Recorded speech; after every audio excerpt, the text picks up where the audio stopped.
Now, Gaza, I mean, some of you may have been in, probably not, because of the restrictions placed on the international media. It was much, much worse than I'd anticipated, and I'd really prepared myself for the worst.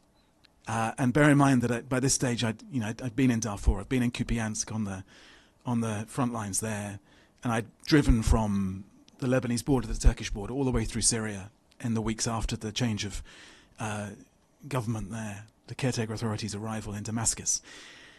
Gaza was on a completely different level. And I drove in through, I'd been in Niroz, one of the kibbutz that was hit on October the 7th, where 1 in 4 people were killed or taken hostage.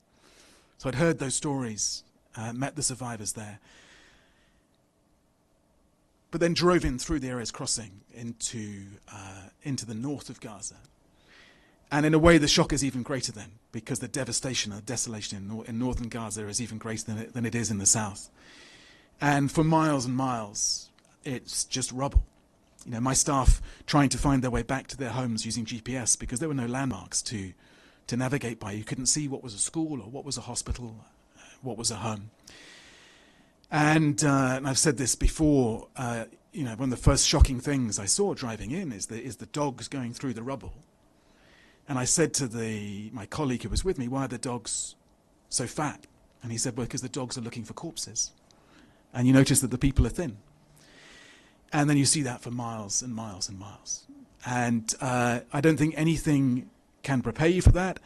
And every single person I spent time with is deeply traumatized by that, by having lived through that, having survived that experience. And that includes our extraordinary staff on the ground, many of whom have lost their own homes and lost families.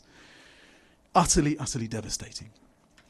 And I hope that more cameras, more journalists will be able to get in and tell that story over time.